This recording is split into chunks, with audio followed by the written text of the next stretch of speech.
part. The sellers are the ones that push the market from the higher part to the lower part. So how does this really affect us? The way it works is basically very simple. If the market is moving from the higher part to the lower part, we consider it as a selling market, because the market will actually have to fall in order for us to buy. So the market will actually have to fall.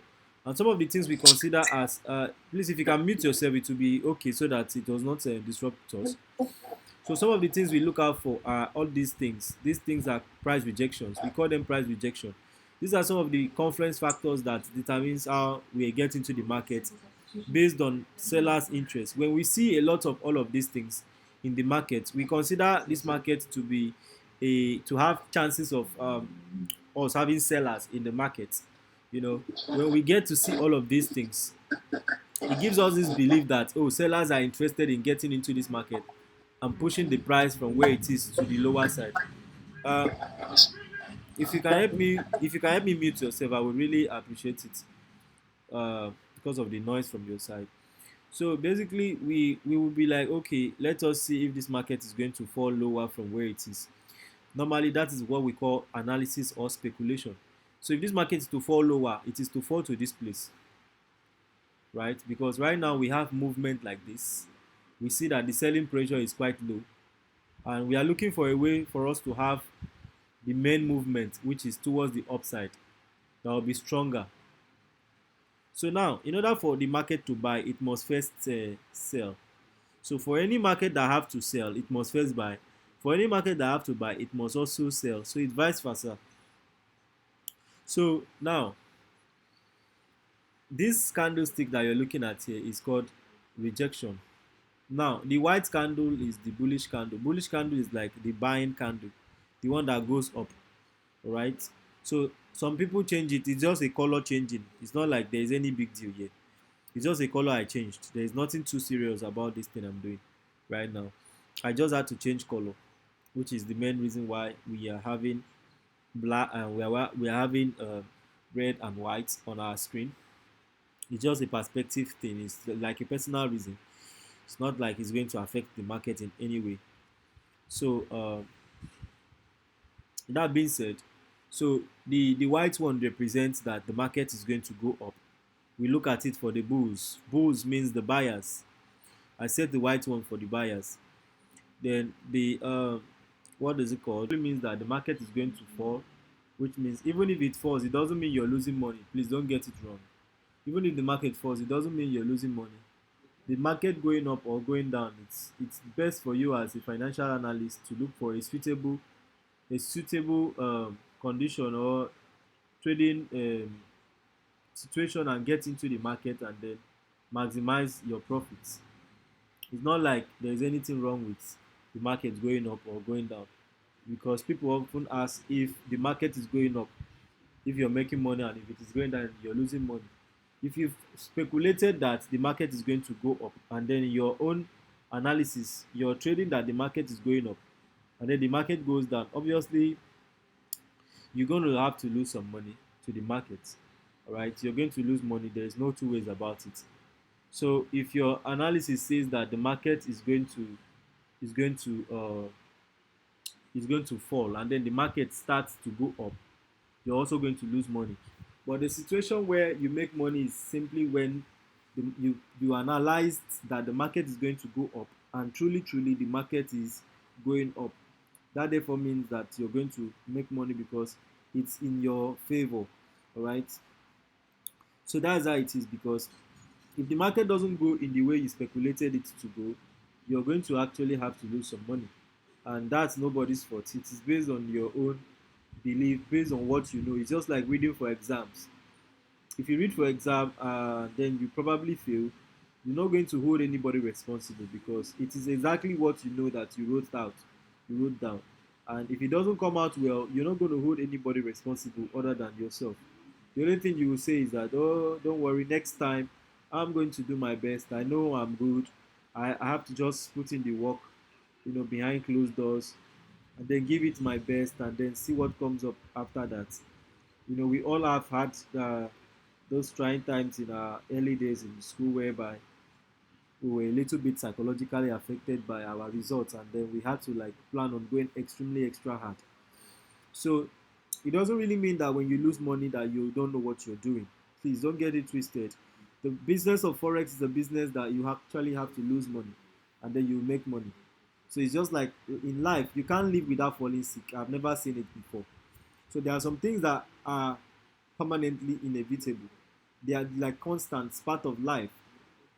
So the truth is, as you trade forex, you're going to have to lose some money, whether intentionally or unintentionally. Truth is, you will lose money. Yeah, that's the thing. So losing the money is not like the end of the world. Sometimes I write it on my status that some people have not even lost money. They are complaining that they want to quit forex. I have at least some friends I have been opportune to talk to. They've lost so much more. They've even lost more than money that I have not even made, and they are still okay. They are still in this space. They have answered all the bad names in this life. So basically, I mean, so now we looking at it that okay, when the market gets to the lower parts of this whole thing, now I'm just like trying to explain the basic concepts of market structure. Now, the market actually, when it gets to the level of support, it's just like when you hit a ball on the floor. What will happen is that the ball would bounce. It will bounce towards the upside. If you hit a ball on the floor or on the ties, it will bounce towards the upside. The thing is, when this thing touch the support, it's likely to jump up, right? When you hit the ball on the ceiling, it's likely to come down because of the elastic force. So what makes you think that the market is about to fall down? These are the things that determines the market's free fall. These things, when we see these things at this point in time, we would consider selling the market. We would be predicting that well, right now we are hoping the market will get down from where it is.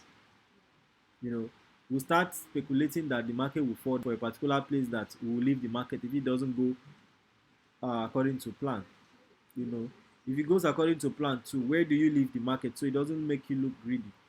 We also plan on that as well, because that's what makes you a professional forex trader, mind you. So what makes you a trader is the ability to get in when it's time, the ability to get in at the right time, and then the ability to also get out when you have made something, right? Because you obviously will have targets that you are hoping to make from the markets. So if you get into the market, you look for a way to also get out of the market. So yes, basically that's the thing about forex trading. Now, before you even know how to determine this, you actually look for what we call candlestick pattern. These candlestick patterns, we have engulfing pattern, right? The engulfing pattern is simply the candlestick that is bigger than the other candlestick. So what do I even mean by that? Let's start by this. You know, the bullish candle is called the buying candle. You know, if you have the bullish candle to cover a selling candle, it is called bullish engulfing pattern. The tendency whereby you have the buying candle, which is the white, to be bigger than the red, it is called bullish engulfing pattern. The tendency where you also have the red candle to cover the white candle, which is the selling candle to cover the buying candle, we call it bearish engulfing pattern. Now, what do I mean? Let me show you all of this English and grammar I am blowing on this charts. I will show you what bearish engulfing pattern looks like. I'm going to delete all these objects from the screen so that you will have the ability to focus more on the most important things that we are about looking at. Please kindly pay attention, very close attention to these things I'm about to point to you. Now, I want to point out bearish engulfing pattern right now to you on the screen. This is bearish engulfing pattern. The red candle I'm showing you, this red candle is bearish engulfing pattern. Why is it bearish engulfing pattern? Madam, it is actually bigger than the last candle in front behind it. The candle behind it is smaller. So this red candle is bearish engulfing because it is bigger than the one in front, and it is a selling candle towards the upside. It is towards the downside. And we have established a fact that candles that fall towards the downside are called selling candle. So that therefore means that any candle that is coming towards the downside and is bigger than the previous candle, it's called a bearish candle. I will also show you another one as to also increase your chances of recognizing these candles when you come across them. Now, look at this other one I'm about to show you here. This is also bearish engulfing pattern. All right, that's another bearish engulfing pattern because bigger than the last candle. This one too is also bearish engulfing pattern.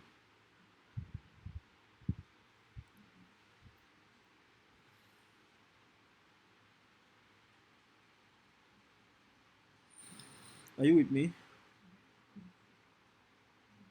Yeah. All right, that's fine. That was okay. All right, so right now we are we are trying to also look at bullish engulfing pattern. Bullish engulfing pattern is also a case whereby the buying candle is bigger than the red candle, such as this candle I'm about to show you right now. I'm coming.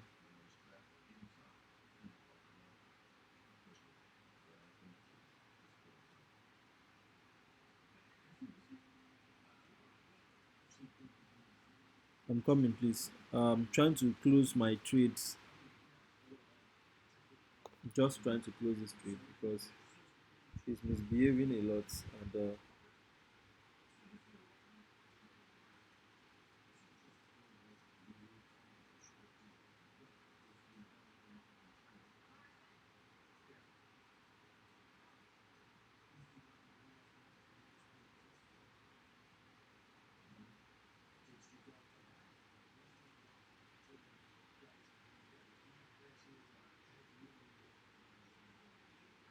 all right, so this these trades I'm looking at here. I was actually inside the trade, and it turned out that the market is actually like trying to perform one kind of magic that I don't understand. Well, it is what it is. We are still inside it to see if it's going to give us what we need basically. If it doesn't, no problem. We leave it. So right now we are hoping now whenever the market gets into this kind of space, we expect it to react towards the downside. We expect the market to fall a little bit towards the downside. Whenever it gets into such space, we expect the market to get to fall because otherwise, something like it's not like the market cannot keep going up, but for a reason we don't know, for a reason we are trying to understand, right? It's not like we don't know. We just understand that the market is likely to make some moves towards the downside from that place. From the smaller candle, right? Yeah, from you see that we have this tiny leg, so the market is likely to Yeah. fall from that side.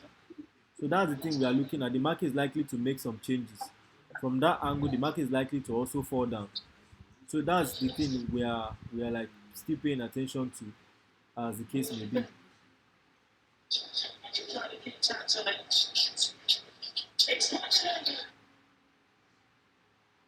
All right. So now another thing is, yeah, like right now you can see the market started pushing towards the upside from this place. Started pushing aggressively. Right now I am going to like sell the market from wherever it is now because I believe that it's on a zone where the sellers are stepping in, trying to bring the price down. And it's just that out of forceful intentions, buyers are just trying to make it look like they are still going to push this market upside, like they are going to push the market towards the upside. So I just like, okay, no problem, let's see. So but right now we are like, okay, we are expecting the market to at least fall down a little bit. If it can fall down, then we'll be able to like get into a buy, because right now the price of gold is way too high, and if we decide to buy gold at this very price now, it's going to affect the whole system. So the way we trade in a way that we consider when something is too high. We don't get in when it is too high. We try to get in when it's also very low. so that we will like everybody likes to sell stuff when it's high. That's the truth. Everybody likes to sell stuff when it's high. Right now, if they tell you to sell your car at the rate of 50 million, you go sell them now because I'm sure probably you didn't buy the car up to 50 million. But because they are telling you to sell high because we all want profit, you obviously would sell it high. So it's always like advice that you sell something high and then you buy it very low. So now look at this gold market when it started moving. The market started moving around this place, right? It started moving here, and fortunately, it looks like it's going mad. Nobody wants to go mad with the market right now. So it looks like the market is actually like going wild. So obviously, you leave it till the price has dropped. When the price drops, you like, oh, all right, no problem. Let's see. So I'm just like teaching you basic concepts of how you get into trades and how you some of the things you consider. Because if the market is to fall from wherever it is right now, if the market is to fall, it's to fall to this level that we have drawn. And if the market can start falling from where it is, we have like 3 more minutes to 9 o'clock, right? We have 3 minutes more to 9 o'clock. We hope that this market can just drop. If it drops, no problem. But right, if we as we are getting into the market as for sales, we won't be staying for long. We'll be leaving the market right at the spot I'm showing you. This spot, we'll be leaving the market there. So I'm just like giving you a tips on how you analyze the market generally. Now you also analyze it based on the structure of the market, of which we are going to look at that. Maybe not today, some other time. We're also going to go into details of market structure. So now we are around 8:58, and this 45 minutes time frame. What does it even mean? What it means is that by 9 o'clock on a 1 hour time frame, a new candlestick is going to form. That's what it means. A new candlestick is going to form on 1 hour time frame. A new candlestick is going to form.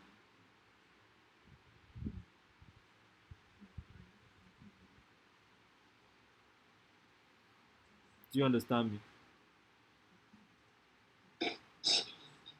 Yes.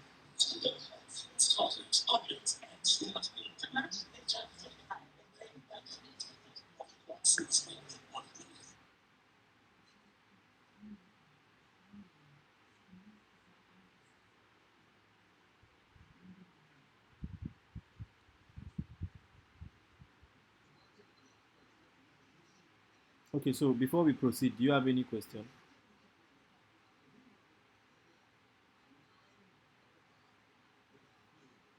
Hello? Yeah, yeah. Yeah, before we proceed, do you have any question?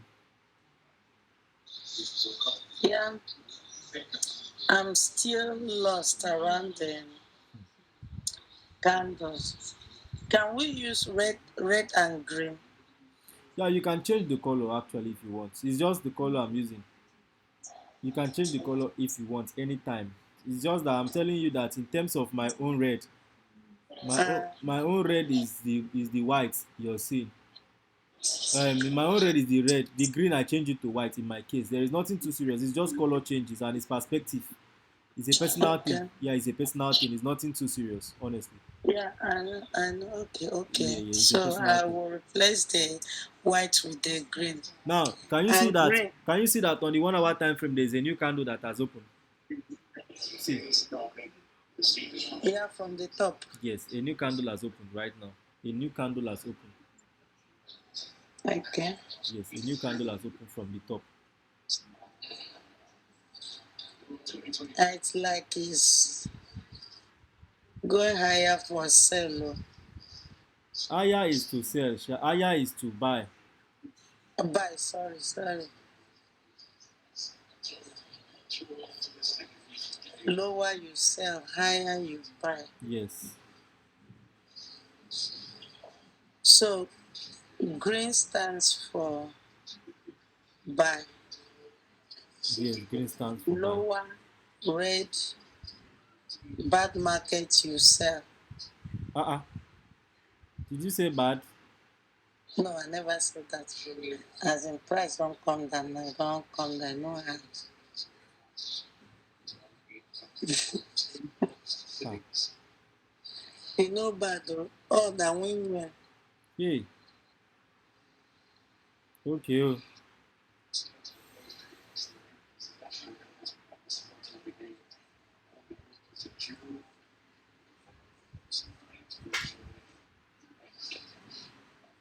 Yeah, I'm with you. Okay. Where I got lost was from the names you gave to the candles names, and then what happened after the small one, then the big one rises. Don't worry, I'm going to give you a particular book to read. Okay. Okay. Yes, I'm going to give you a particular book so that you use it as a guide to read and then you will understand more. Yeah, Okay. The so recording will follow. She. by His grace. So, is there any other question you have? No. Okay. Yes. Um. Like like now it's rising.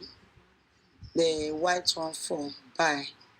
But where I get it confused is this long leg with small candle. What does it really mean? Is price rejection, meaning they are not interested in the market anymore. Buyers are not interested. Yes, it means sellers are not interested, buyers are not interested. Means, Yeah, oh, yeah, oh, oh, okay. Then if it's small candle and the tiny leg is facing down, these ones are the which things you will read up, don't worry. I guarantee you, you will read it up on your own. And then by the time you read it up, you understand. Yeah, you will be able to understand it better.